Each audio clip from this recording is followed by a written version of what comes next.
It's a lot of beautiful ladies at each of those locations. I feel like I gotta go stop by Mexico, you feel me? Because I am a Migo. When you think of rap lifestyles, you think chaos, cameras, and controversy, but Takeoff was built different. Known as the quiet genius of Migos, Takeoff let the music talk while he stayed low-key, laser-focused, and locked in. No clout chasing, no social media antics, just studio nights, designer fits done his own way, late-night gaming sessions, and a mind always orbiting the next sound. Nicknamed the Last Rocket, Takeoff lived like an astronaut, calm, calculated, and always ahead of the curve. At the time of his death, he had a net worth of $26 million, so I bet he lived like a king.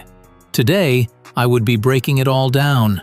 Smash that like button and subscribe as I take you on this roller coaster of emotions. To understand how it all went down, let me take you to where it all started. Takeoff was born on June 18, 1994 in Lawrenceville, Georgia. His real names are Kirshnik Kari Ball.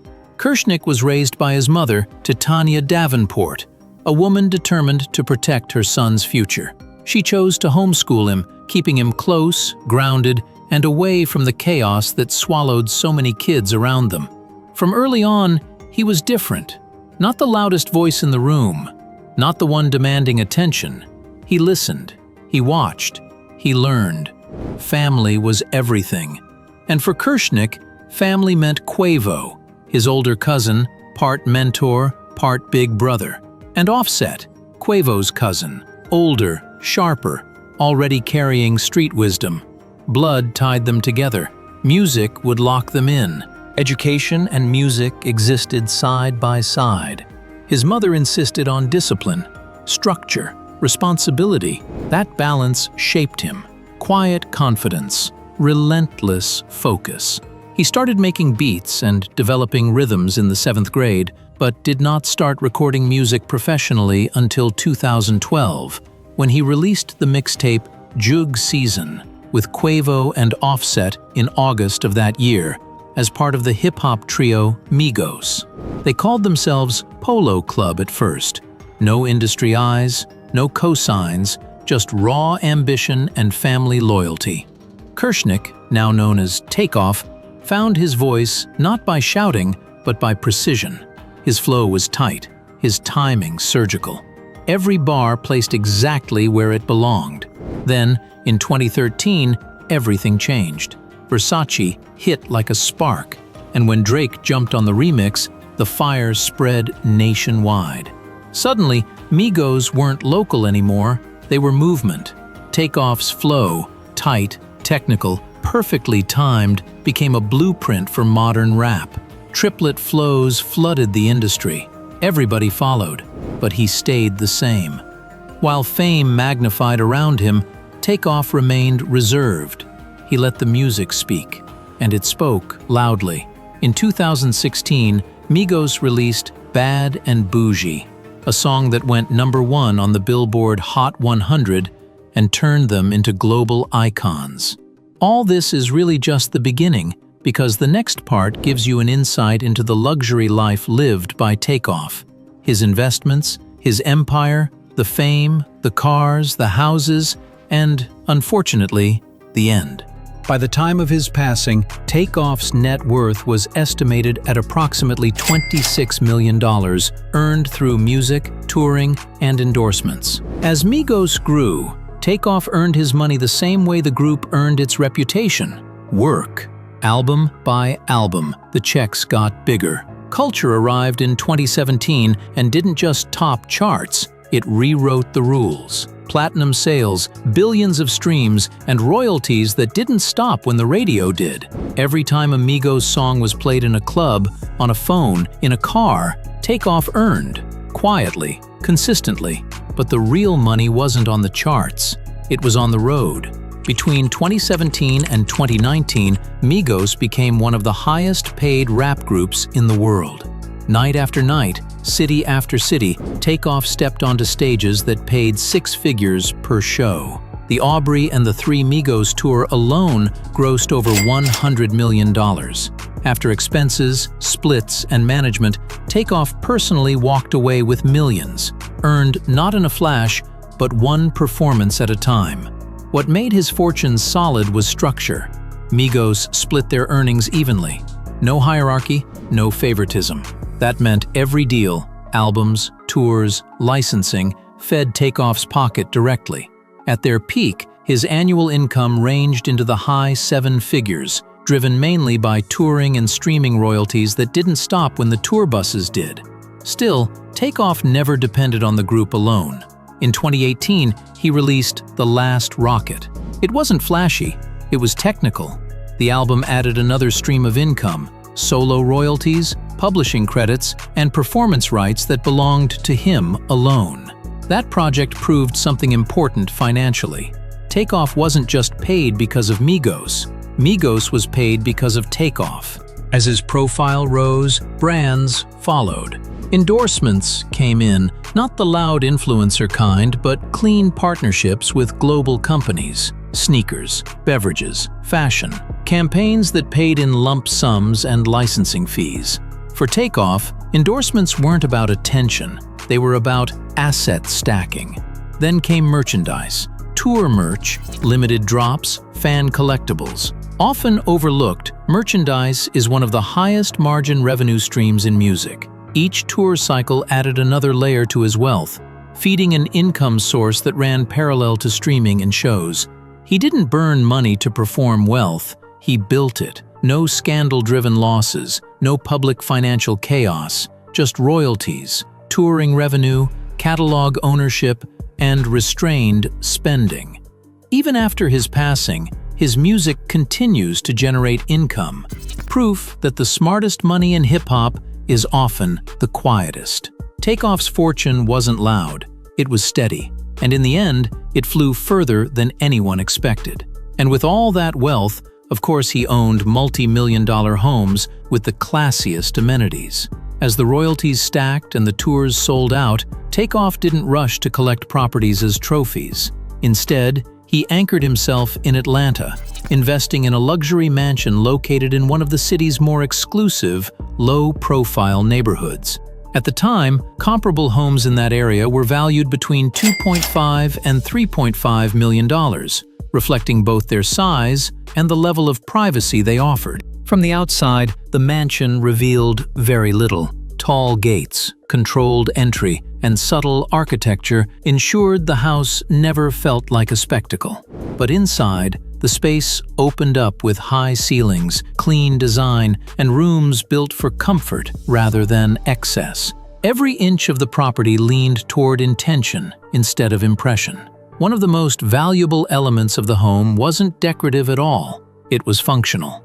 Takeoff invested heavily in a custom recording studio built directly into the residence. Studios of this caliber often cost between $150,000 to $350,000, depending on acoustic engineering, soundproofing, and equipment. For Takeoff, it wasn't an accessory, it was the purpose. This was where verses were refined in silence long before they ever reached the charts. The total investment in the property, including interior upgrades, studio construction, security systems, and custom furnishings, positioned the home's true value comfortably above its market listing.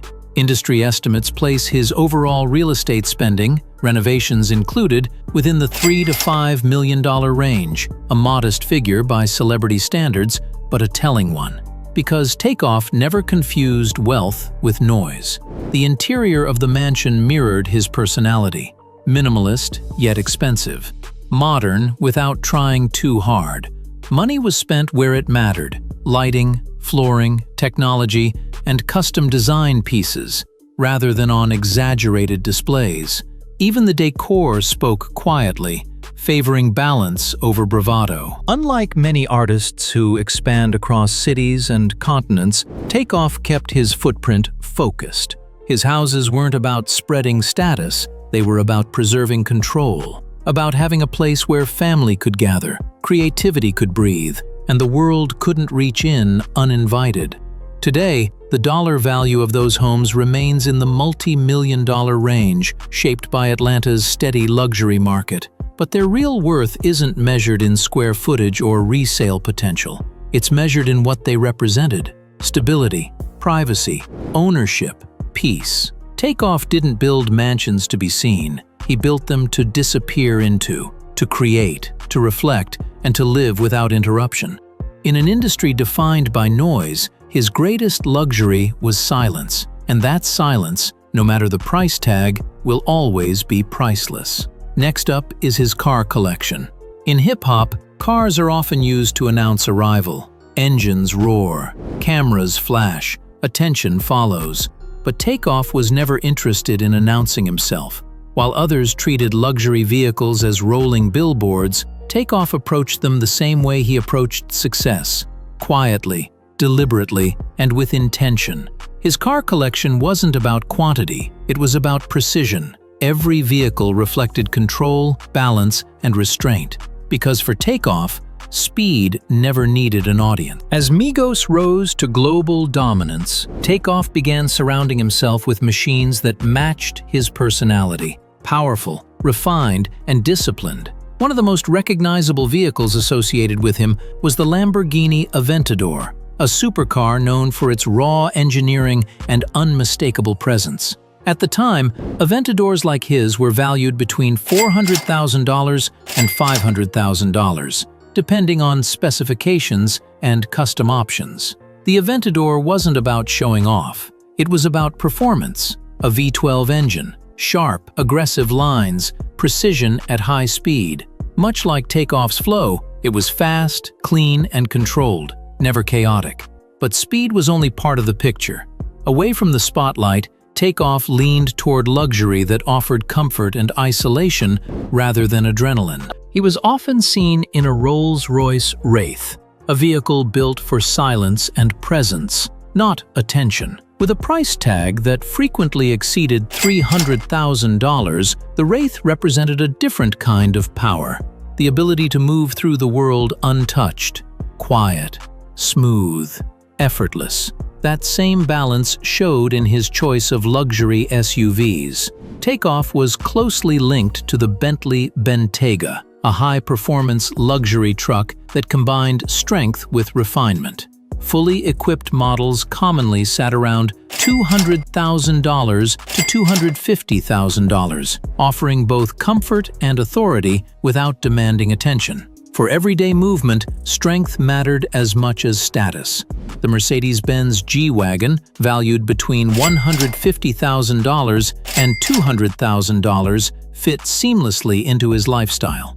Boxy, unapologetic, and timeless, the G-Wagon doesn't follow trends, it outlasts them.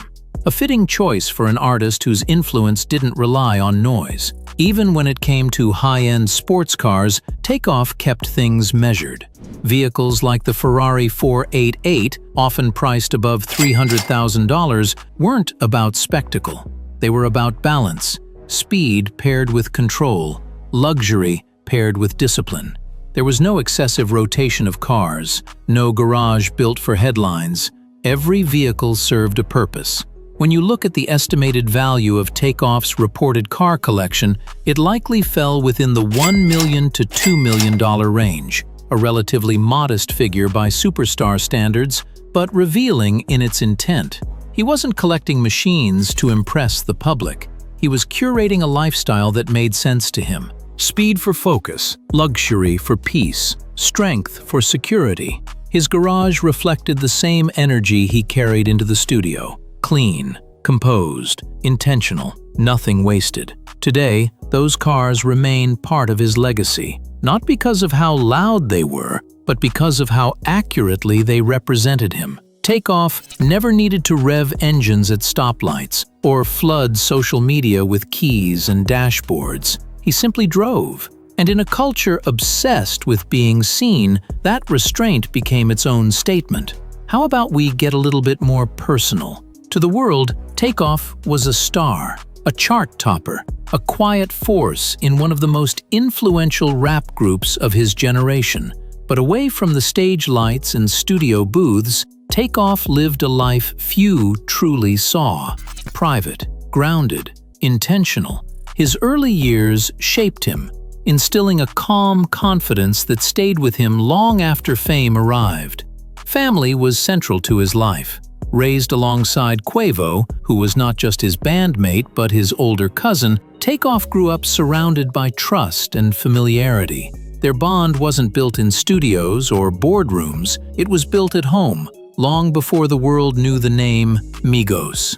That closeness gave Takeoff a sense of stability in an industry that rarely offers it. Despite global fame, Takeoff remained deeply reserved. He wasn't known for chasing headlines or sharing his personal life online. Interviews were rare, and when he did speak, his words were measured. He preferred to let the music carry his thoughts, choosing silence over spectacle whenever possible. Away from cameras, Takeoff lived simply by celebrity standards. He valued routine, privacy, and control over his environment. Whether he was at home, in the studio, or traveling, he surrounded himself with people he trusted. His inner circle stayed small, and that was by design. Unlike many artists, Takeoff kept his romantic life out of public view. There were no publicized relationships, no viral moments, no drama played out for entertainment. That silence wasn't emptiness, it was protection. He believed some parts of life were meant to be lived, not displayed. Music wasn't just a career for Takeoff, it was his language. When he wasn't performing, he was often creating, quietly refining flows, experimenting with sounds, and perfecting details most listeners would never consciously notice. He was known among peers as a perfectionist, someone who took his craft seriously even when no one was watching. Yet even with that dedication, Takeoff never let fame consume his identity. He didn't allow success to replace who he was at his core. He remained humble, approachable, and grounded, often described by those close to him as kind-hearted and deeply respectful. He also understood the importance of separation, knowing when to step back, when to rest, and when to disconnect. That balance helped him navigate an industry filled with pressure and constant exposure. While others burned out chasing visibility, Takeoff preserved himself by choosing restraint. Faith, reflection, and loyalty quietly guided his life. He wasn't someone who preached or performed belief publicly, but his actions reflected values rooted in respect, family, and self-control. Those principles shaped his decisions, both personally and professionally. When tragedy struck, the world mourned an artist, but those who knew him mourned something deeper: a son, a nephew, a friend, a gentle presence whose impact went far beyond music. Takeoff's personal life was never meant for the spotlight, and that was the point. He believed that peace was something you protect, that not everything meaningful needs to be shared, that sometimes the most powerful statement is choosing to remain yourself in a world that constantly demands performance. Talking about his demise, let's get a full picture. On the night of November 1st, 2022, the world lost Takeoff. Not on a stage, not mid-performance, not in the spotlight he so often avoided, but during a private moment that was never meant to end in tragedy.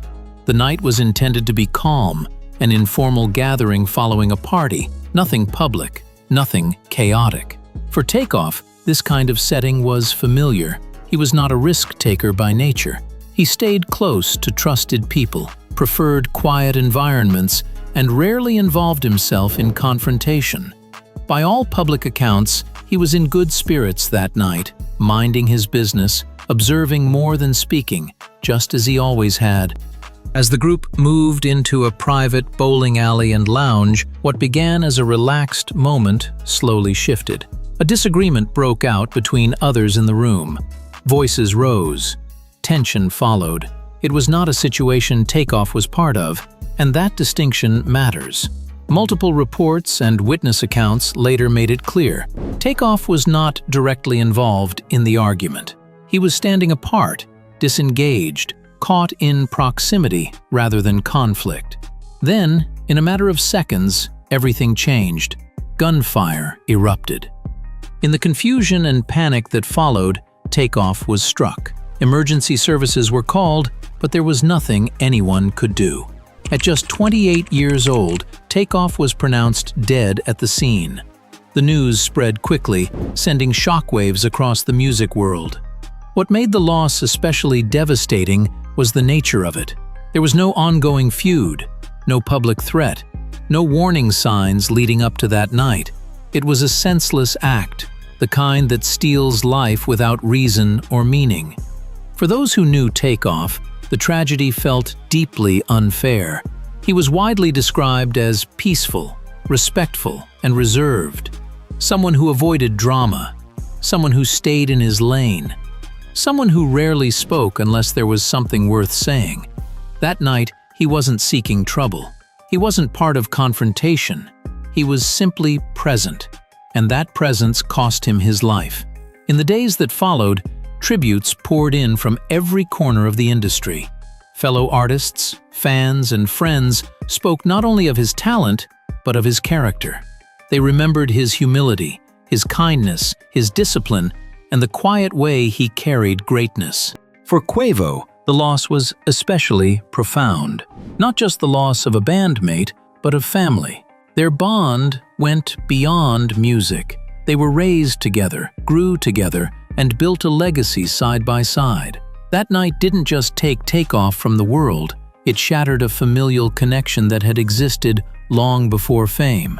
Takeoff's death forced uncomfortable conversations about violence, about surroundings, about how quickly life can be taken, even when you're not the one involved in conflict. It underscored a harsh truth. Sometimes, being in the wrong place at the wrong time is enough, and that reality continues to haunt many. His life was defined not by how it ended, but by how he lived, focused, loyal, and committed to his craft. His passing was sudden and tragic, but his impact remains intact. The music still plays, the influence still echoes, and the quiet presence he carried is deeply missed. Takeoff didn't lose his life because of who he was. He lost it because of a moment that never should have happened. And remembering that truth honors him far more than any headline ever could. Takeoff's legacy isn't loud, but it's permanent. It lives in the flows that came after him, in the artists who learned that precision matters, in the reminder that humility and excellence can coexist. He showed us that you don't have to dominate every room to change the culture. Sometimes, all you have to do is be undeniable. If this story moved you even a little, then Takeoff did exactly what he always did. He spoke without shouting.